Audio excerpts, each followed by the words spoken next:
In 10 games in Premier League, we won 2. I know that. We are being the worst team, maybe, in history of Manchester United. And I know that you want headlines. Manchester United একসময় যে দল ছিল জয়ের প্রতীক, ইউরোপের সবথেকে সফল ক্লাবের একটি, এবং সেই দল টানা 15 বছরের বেশি সময় প্রিমিয়ার লিগ দখল করে রেখেছিল। কিন্তু এখন আমরা দেখছি ম্যানচেস্টার ইউনাইটেডের ইতিহাসের সবথেকে খারাপ দল। একের পর এক হার, ড্রেসিং রুমে লিডারের অভাব, প্রত্যেক ম্যাচে বাজে পারফরমেন্স। এটা শুধু আমার কথা না, এটা তাদের নিজের বর্তমান কোচ রুবেন অ্যামোরিমের কথা। তবে এই বিশৃঙ্খলার মধ্যে রুবেন অ্যামোরিমের মতো একজন তরুণ কোচ, যিনি প্রিমিয়ার লিগে কখনোই কোচিং এক্সপিরিয়েন্স রাখেননি, তাকে ম্যানচেস্টার ইউনাইটেডের মতো এই দলের কোচ বানানো কতটুকু যুক্তিযুক্ত ছিল। এবং এই ম্যানেজার আসার পর যে পারফরমেন্স আমরা দেখতে পারছি, যে পারফরমেন্স হচ্ছে একের পর এক হার, মাঝে মাঝে ছোট দলের সাথে জয়, সেটা কি আসলেই সাস্টেনেবল কিনা? এটা শুধুমাত্র ম্যাচ হারার গল্প নয়, এটা সব কিছু হারানোর গল্প। মাঠে এবং মাঠের বাইরে নেতৃত্বের অভাব, খেলোয়াড়রা দল নয় বরং নিজের স্বার্থ সাধনের জন্য খেলছে। ইনজুরি, কৌশলগত বিভ্রান্ত এবং ড্রেসিং রুমে অনেক নানা রকম ঝামেলা তো আছেই। স্যার অ্যালেক্স ফার্গুসন অবসর যাওয়ার পর ম্যানচেস্টার ইউনাইটেড এখন পর্যন্ত 1 বিলিয়নের চেয়েও বেশি টাকা খরচ করেছে প্লেয়ারদের উপর, কিন্তু এখন পর্যন্ত নামি সব ম্যানেজার ওলে গুনার সোলশায়ার, ভ্যান হাল, মুরিনিও এবং টেন হ্যাগ অবশেষে এই পুনর্গঠন প্রচেষ্টা চালিয়ে গেছে, কিন্তু একজনও সফল হয়নি একেবারেই। সবগুলো দুর্গ ভেঙে চুরমার হয়ে গেছে। কিন্তু আসল প্রশ্ন যেটা হচ্ছে যে রুবেন অ্যামোরিম, যাকে নেওয়া হয়েছে নতুন কোচ হিসেবে, তিনি যা খেলাচ্ছেন, অনেক ডিসঅ্যাপয়েন্টমেন্ট হচ্ছেন ম্যানচেস্টার ইউনাইটেড ফ্যানরা। কিন্তু আসলেই তাকে নেওয়াটা যথার্থ ছিল কিনা, কিংবা তা এই দুর্বল অবস্থা যেটা এখন পর্যন্ত চলছে ম্যানচেস্টার ইউনাইটেডের, সেটা থেকে তিনি বের হতে পারবেন কিনা? চলুন শুরু করি। রুবেন অ্যামোরিম শুধু লটারির মাধ্যমে আসেনি। স্পোর্টিং সিপিতে তার উত্থান সবাইকে চমকে দিয়েছে। তার নেতৃত্বে স্পোর্টিং 19 বছরের শিরোপা খরা কাটিয়েছে। তিনি দুর্বল দলকে চ্যাম্পিয়ন বানিয়েছেন এবং তা করেছেন একটি সাহসী উচ্চ শক্তির স্টাইল দিয়ে। রিল্যান্টলেস প্রেসিং, ব্যাক থ্রিতে খেলা, বড় বড় ইগোদের হ্যান্ডেল করা এবং তরুণদের সুযোগ করে দেওয়া। অ্যামোরিম হলেন এমন একজন ভিশনারি, চাপের মধ্যে তিনি উদ্ভাসিত হন এবং প্রমাণ করেছেন যে তিনি একটি সংগ্রামী দলকে কন্টেন্ডার রূপে পরিণত করতে পারেন। কিন্তু পর্তুগালে স্পোর্টিং সিপি ম্যানেজ করা যে কথা, ম্যানচেস্টার ইউনাইটেড ম্যানেজ করা এক কথা একদমই না। এখানে যে পরিমাণের মিডিয়া প্রেশার এবং বড় বড় ইগো এবং বর্তমানের সমস্যা নিয়ে জগাখিচুড়ি অবস্থা, তিনি তার কোচিং ক্যারিয়ারে এরকম সমস্যার মোকাবেলা কখনোই করেননি। তা সত্ত্বেও আসলে রুবেন অ্যামোরিমের পরিকল্পনা কি ম্যানচেস্টার ইউনাইটেডকে নিয়ে? রুবেন অ্যামোরিমের দর্শন কাগজে অত্যন্ত সোজা। তিনি দ্রুত ট্রানজিশনে বিশ্বাসী, উইথ দিয়ে আক্রমণ করতে বিশ্বাসী, রক্ষণে শৃঙ্খলা এবং ব্যাক থ্রি সিস্টেমের মাধ্যমে তিনি দলকে একটা সঠিক এবং স্টেবিলাইজ সিস্টেমের মধ্যে রাখতে চান। তার স্থিতিশীলতা অনেক জরুরি। তিনি পজিশনাল ফুটবলে বিশ্বাসী, বলটা ধরে রাখতেই তিনি পছন্দ করেন। এমনকি তিনি অ্যাটাকিং খেলোয়াড়দের সৃজনশীলতা প্রকাশের জন্য স্বাধীনতাও দিয়ে থাকেন। তার সিস্টেমের সব থেকে গুরুত্বপূর্ণ দুটা অস্ত্র হচ্ছে তার দুটো উইংব্যাক। এই দুটো উইংব্যাক সব থেকে বেশি ইম্পর্টেন্ট এবং সব থেকে বড় ভূমিকা পালন করে থাকে। তারা উইথ দখল করে রাখে। মূলত অ্যাটাকিং এবং ডিফেন্সিভ ট্রানজিশনে এই দুটো প্লেয়ারই সব থেকে বেশি ইম্প্যাক্ট ফেলে তার সিস্টেমে। এছাড়াও দুজন ডাবল পিভট তো আছেনই, যারা পুরো মিডফিল্ডে shuttle up and shuttle down করে থাকেন। তাদের মূল দায়িত্ব হচ্ছে ডিফেন্সিভ সলিডিটি একদম ভালো করে রাখা এবং ফ্লুইডভাবে বলটা ক্যারি করাও তাদের অনেক সময় দায়িত্ব হয়ে থাকে। এবং সেই সাথে তার উপরে দুজন অ্যাটাকিং মিডফিল্ডার, যারা নাম্বার 10 হিসেবে খেলেন, তাদের দায়িত্ব অনেকটা ইউনিক। তারা মূলত উইংব্যাকের কাছ থেকেই বলগুলো সংগ্রহ করে থাকেন এবং তাদের দায়িত্ব নাম্বার 9-এর কাছে বল পৌঁছে দেওয়া এবং অথবা প্যানিট্রেট করে বলটাকে বক্সে নিয়ে আসা, এটাই তাদের মূল দায়িত্ব হয়ে থাকে। এবং তার দলের যে নাম্বার 9, সেটা অবশ্যই সাধারণ নাম্বার 9 না। যেমন আমরা হালান্ডকে দেখি, তিনি বল অপেক্ষা করেন, বলের জন্য এক পজিশন মেনটেন করে রাখেন বেশিরভাগ সময়। কিন্তু তার সিস্টেমে নাম্বার 9 হচ্ছেন এমন একজন খেলোয়াড় যিনি অবশ্যই গোল করার দায়িত্ব তার বেশি, তবে তিনি ডিপ ডাউনও করতে পারেন। তিনি বলটাকে সংগ্রহ করে নিজের জন্য এবং তার দলের জন্য বলটাকে বানানোর প্রস্তুতি নিতে পারেন। অবশ্যই তিনি বল ধরে রাখতে অনেক পছন্দ করেন, কিন্তু তার অবসেশন নাই যেমন পেপ গার্দিওলার আছে, তিনি সবসময় পজিশন ডমিনেট করার চেষ্টা করেন। হ্যাঁ, তার বল পায়ে রাখা অনেক জরুরি, তিনিও খুব পছন্দ করেন সেটা, কিন্তু একদমই বাধ্যকতার কাতারে পড়ে না। তারা মাঝে মাঝে লং বল খেলেও ম্যাচটাকে বের করে আনার চেষ্টা করে থাকেন। এটা তো আমি কথা বললাম স্পোর্টিং সিপিতে যেই ফুটবল দর্শন দেখিয়েছিলেন রুবেন অ্যামোরিম, কিন্তু এই দর্শন নিয়ে ম্যানচেস্টার ইউনাইটেডের এই ভঙ্গুর একটা দলে ইমপ্লিমেন্ট করা কতটুকু যুক্তিযুক্ত সেটা নিয়ে আজকের প্রশ্ন, এবং সেটা কি আসলে সম্ভব কিনা সেটা নিয়েই আমাদের আলোচনা। চলুন একদমই চলে যাই যে ম্যানচেস্টার ইউনাইটেডের এই ইমপ্লিমেন্ট কেন করা হচ্ছে না। ম্যানচেস্টার ইউনাইটেডের মাঠের সমস্যা তো আছেই, এবং সেই সাথে আছে মাঠের বাইরের সমস্যা। আমরা যদি এখন শুধুমাত্র মাঠের সমস্যাগুলোর কথা বলি, তাহলে আমরা দেখতে পারবো এই সিস্টেমে খেলানোর জন্য অ্যামোরিমের পর্যাপ্ত খেলোয়াড় নেই। বিশেষ করে যেটা সব থেকে বড় ইম্পর্টেন্ট, দুটো player wing back, natural wing back হিসেবে কেউই এই দলে খেলছে না। তারা বেশিরভাগ সময় মাজরাউই অথবা ড্যালোকে খেলাচ্ছে, তারা সাধারণত উইং ব্যাকে খেলেনি। এবং মূল কথা হচ্ছে এই খেলোয়াড়দের যে মানসিক অবস্থা, বর্তমানে তারা যাচ্ছেন একটা জয়ের আশায়, তারা যে ক্ষুধার্ত, তারা যে জিততে পারছেন না, সবসময় বাজে পারফরমেন্স দিয়ে যাচ্ছে। সেটা রুবেন অ্যামোরিম এর দায়িত্ব ঠিক করা, আমি জানি না তিনি কীভাবে করবেন। সেটা হচ্ছে মোরাল সাইড অফ ফুটবল, যেখানে ফুটবল ট্যাকটিকের থেকে উপরে চলে আসে, যেখানে মানসিক ব্যাপারটা সব থেকে ইম্পর্টেন্ট হয়ে পড়ে ফুটবলে, এবং সেটাই ম্যানচেস্টার ইউনাইটেড সাফার করতেছে। এবং সেই সাথে আমরা যদি মাঠের বাইরের কথা বলি, তাহলে মাঠের বাইরে ম্যানেজমেন্টের অবস্থা, ইনিয়স ফুটবলিং ডিসিশন নেওয়ার শুরু যেদিন থেকে করেছেন গ্লেজারদের থেকে নিয়ে, সেখান থেকে তারা অনেকগুলো প্লেয়ার সাইন করেছে টেন হ্যাগের আমলে, যেটা টেন হ্যাগ চেয়েছিলেন তার সিস্টেম তৈরি করার জন্য। কিন্তু কথা হচ্ছে টেন হ্যাগকে যখন স্যাকি করা হলো, তখন তার এই কেনা প্লেয়ারগুলোকে নিয়ে আসলে ফ্রুটফুল কোনো কাজ করা যাবে কিনা। অ্যামোরিমের যে প্লেয়ারগুলো প্রয়োজন সেটা অ্যামোরিমের বর্তমানে নেই। বেশিরভাগ পজিশনেই তাকে অ্যাডজাস্টমেন্ট করতে হচ্ছে, এবং যেই প্লেয়ার অলরেডি আছে তাদেরকে নিয়ে খেলানো হচ্ছে, এবং সেটা করাটা একটু চাপ। কারণ রুবেন অ্যামোরিম তার প্লেইং স্টাইল থেকে একদমই সরে দাঁড়াবে না, এটা তিনি তার সবগুলো বেশিরভাগ প্রেস কনফারেন্সেই বলে আসছেন। এখন মূল প্রশ্ন যেটা হচ্ছে যে ম্যানচেস্টার ইউনাইটেডের এই এত নিকৃষ্ট এবং খারাপ দল অ্যাকর্ডিং টু রুবেন অ্যামোরিম, কিভাবে তিনি এই দলকে আবার গ্লোরি রেসে আনতে পারবেন, সেটা অবশ্যই অনেক কঠিন। কিন্তু হ্যাঁ, এটা করা যেতে পারে, যেটা অনেক লম্বা একটা প্রসেসের প্রয়োজন, যেটা ট্রাস্ট এবং অ্যাম্বিশনের উপর নির্ভর করে রুবেন অ্যামোরিম সহ তার ম্যানেজমেন্টের উপর। অফকোর্স দেখুন, ম্যানচেস্টার ইউনাইটেডের মাঠের বাইরের যে জিনিসগুলো সেটাকে আগে সলভ করা অনেক বেশি জরুরি। এই দলে বিভিন্ন খেলোয়াড় আছে যারা ট্রেনিং সেশনে তাদের ফুল পোটেনশিয়াল দিচ্ছে না, যেমন কাসেমিরো এবং বিশেষ করে র্যাশফোর্ড, যাকে বেশিরভাগ সময় রুবেন অ্যামোরিম চিহ্নিত করে থাকেন। এছাড়াও অনেক খেলোয়াড় আছে যারা ম্যানচেস্টার ইউনাইটেড ব্যাচ পরে খেলার যোগ্যতা রাখে না। আমি তাদের নাম বলছি না, কারণ আমি অসম্মান করতে চাই না। কিন্তু হ্যাঁ, যেই জিনিসটা প্রয়োজন সেটা হচ্ছে এই ইনিয়সকে রুবেন অ্যামোরিমের উপর প্রত্যেকটা পদে পদে ভরসা করা দরকার। কি আমি জানি হি ইজ কেপেবল এনাফ। একসময় এই রুবেন অ্যামোরিমকে বার্সেলোনাও চেয়েছিলেন হান্সি ফ্লিককে নেওয়ার আগে, এবং লিভারপুলও চেয়েছিলেন। এটা আমাদের মাথায় রাখতে হবে। তিনি কোনো হাস্য তামাশার পাত্র নয়, তিনি অবশ্যই one of the best in making if he does well in Manchester United. বর্তমানে তিনি যে সিস্টেমে খেলাচ্ছেন সেই সিস্টেমের জন্য ইনিয়সকে ব্যাকআপ করতে হবে, রুবেন অ্যামোরিমকে পর্যাপ্ত খেলোয়াড় এনে দিতে হবে।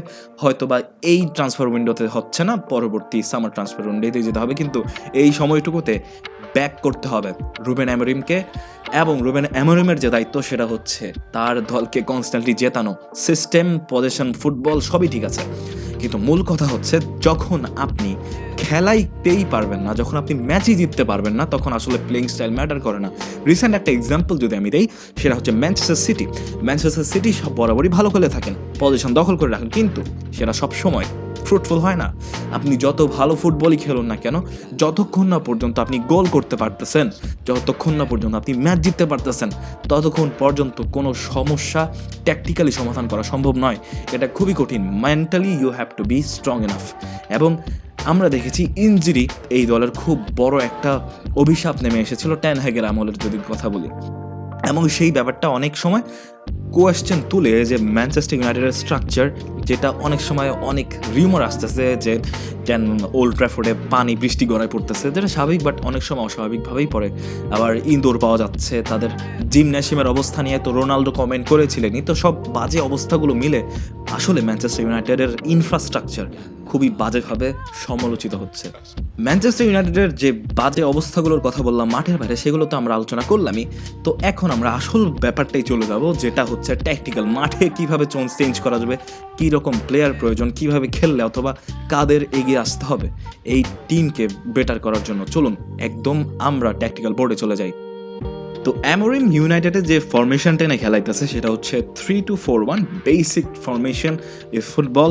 অফকোর্স এখানে যে জিনিসটা ম্যাটার করে সেটা হচ্ছে ব্যাক 3, দুটো মিডফিল্ড পিভট এবং দুটো উইং ব্যাক এবং 2জন নাম্বার 10 এবং একজন স্ট্রাইকার অ্যাট দ্য টপ।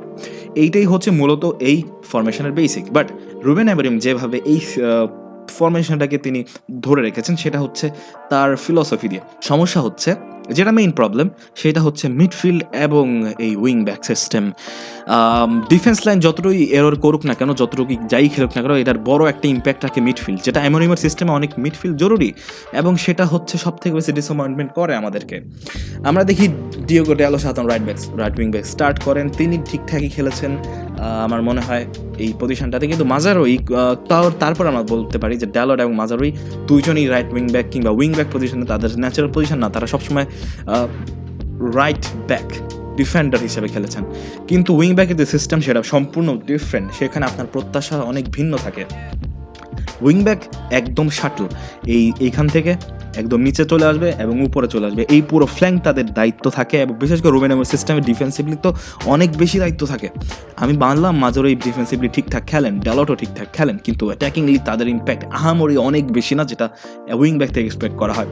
এই পজিশনটাতে আমি যদি কাউকে বলি অথবা আমি যদি কাউকে আনতে চাই, সেটা হতে পারে জেরেমি ফ্রিম্পং অথবা পেদ্রো পরো ফ্রম টটেনহাম হটস্পার এবং অফকোর্স ফ্রিম্পং লেভারকুসেনের খেলোয়াড়। ফ্রিম্পং অবশ্যই রাইট উইং, আচ্ছা ফ্রিম্পংয়ের কথা আমরা পরে আনি, আমরা আগে দেখি ওই পাশে কি আর খেলতে পারবে। ড্যালো আমার মনে হয় তাকে রাখা যেতে পারে, হি is playing well Naf, I think তাকে নিয়ে খুব একটা সমস্যা নাই, তিনি মাঝে মাঝে খেলতে পারেন। হ্যাঁ, তারপর আমি বলবো সুটেবল অপশন হিসেবে আমরা 3জন প্লেয়ারকে বাছাই করে আনছি যারা নেওয়া যেতে পারে। নুনো মেন্দেস ফ্রম পর্তুগাল, তিনি পিএসজিতে খেলতেছেন, গ্রিমালদো বায়ার লেভারকুসেন এবং Theo Hernandez of AC Milan. এই 3জন প্লেয়ারই উইং ব্যাক পজিশনে যথেষ্ট নাম করা এবং তাদের নিয়ে খুব একটা সমালোচনা নাই। বিশেষ করে আমরা যদি নুনো মেন্দেসের কথা বলি, he is very fast and very active with the ball এবং বেশিরভাগ সময় তিনি উইং ব্যাক পজিশনেই থ্রাইভ করেন এবং তাকে নিয়ে খেলানোটা অনেক। এবং গ্রিমালদোর কথা যদি আলাদা করে, তিনি অনেক সময় লেফট উইঙ্গার হিসেবে খেলেন। তো আমরা জানতে পারি যে গ্রিমালদো যথেষ্ট ভালো খেলছেন, কিন্তু তার বয়স একটা জিনিস হতে পারে। তো থিও হার্নান্দেজ এবং নুনো মেন্দেস, এই 2জন খেলোয়াড়কে ইউনাইটেড দেখতে পারে অপশন হিসেবে।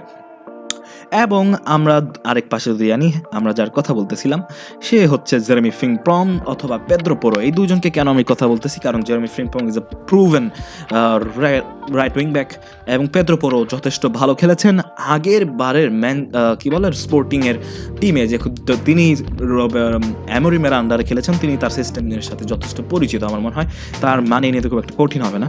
তো তিনি মূলত শাটল করতে পারেন এবং ডিফেন্স এবং অফেন্সে 2টা প্লেয়ারই অনেক বেশি ইম্প্যাক্ট রাখতে পারেন। Frimpong is very fast and with the ball technical ভালো, পেদ্রো পরো সেম বলতে পারি, ফাস্ট এবং ফিউরিয়াস। এবং আরেকটা সব থেকে ইম্পর্টেন্ট 2টা পজিশন, সেটা হচ্ছে তার দলের এই কোবি মাইনো এবং উগার্তের পজিশনটা। আমি বলবো Kobbie Mainoo can still play, but he is young, very young, তাকে আরেকটু ব্যাকআপ হিসেবে দেখা উচিত। আমার মনে হয় তাকে আস্তে আস্তে খেলায় জোরে দেওয়া উচিত। হি ক্যান প্লে ওয়েল, বাট তাকে আরেকটু সময় এবং মুহূর্ত দেওয়া উচিত। উগার্তে ঠিকঠাক খেলছে আমার বলে মনে হচ্ছে, উগার্তে তার এক্সপিরিয়েন্স ভালোই খেলতেছেন, লাইন ব্রেক করার জন্য তিনি যথেষ্ট। কিন্তু হ্যাঁ, এই আমি যদি বলি যে একদম সঠিক সমাধান হিসেবে যে 2জন প্লেয়ারকে আমি রেট করি বর্তমানে সেরিয়ার 2টা খেলোয়াড়, একজন হচ্ছে রেঞ্জার্স এবং লাপোর্টকা ফ্রম নেপোলি। রেঞ্জার্স সাধারণ এসি মিলানে খেলেন, তার কথা যদি আমি বলি, এই 2জনকে ধরুন আমি আনলাম। প্রথমে রেঞ্জার্স এবং তার সাথে লাপোর্টকা। এইখানে সুবিধা হচ্ছে দুটো, এই 2জন পিভট 2জন ডিফারেন্ট, 2জন মিডফিল্ডার, 2জন বিভিন্ন ভূমিকা রাখেন। Lobotka is a pure defensive midfielder, তার ডিফেন্সিভ অ্যাবিলিটি নিয়ে অনেক প্রশ্ন কেউ তুলতে পারবেন না, তিনি যথেষ্ট ভালো খেলেন ওই পজিশনটাতে, ডিফেন্সিভলি ভূমিকা তার অনেক জোস। এবং রেঞ্জার্সের কথা যদি বলি, ডিফেন্সিভলি যেমনই হোক না কেন একটু ভালো লাগবে, কিন্তু যেই ল্যাবোটকার যেটা উপস্থিতি কম সেটা হচ্ছে বল ক্যারি করা, সেটা রেঞ্জার্স আরামে ক্যারি করতে পারেন। ডিফেন্সিভ যা তার রেসপন্সিবিলিটি, আমার মনে হয় এবং অ্যামোরিমের এরকম একটা প্লেয়ার থাকলে আমার মনে হয় আর কিছু লাগেই না। এই ল্যাবোটকা এবং রেঞ্জার্স খুবই হতে পারেন একদম pivotal player for Manchester United, they can play differently. এবং আপনি চাইলে ল্যাবোটকার সাথে কবি মাইনাকেও খেলাতে পারেন, অথবা আপনি রেঞ্জার্সের সাথে উগার থেকেও খেলাতে পারেন। That's very good option to have. Ugarte Lobotka এবং রেঞ্জার্স এই দুইজন প্লেয়ারকে রাখা খুবই খুবই একজন দক্ষ মাইন্ডসেটের ব্যাপার। আমার মনে হয় আরও কিছু রিক্রুটমেন্ট করবেন কিনা, কিন্তু আমার মনে হয় এই ফিমেলের ফেসের আন্ডারে এই দুজন খেলোয়াড় বর্তমানে ভালোই খেলতেছেন। আমার বিশেষ করে মনে হয় এই দুজনকে আনাটা ম্যানচেস্টার ইউনাইটেডের অনেক ফলশ্রুতি দিবে। এবং আমরা যদি ব্যাক থ্রিতে চলে যাই, ব্যাক থ্রিতে আহামরি আমি কিছু বলবো না যে খুব খারাপ খেলতেছে এরা। মাঝে মাঝে মাজরাউই এবং ডিলেট খেলে এই পজিশনটাতে, এবং মার্টিনেজকে কেউ প্রশ্ন তুলতে পারবে কি না জানি না। He is playing good.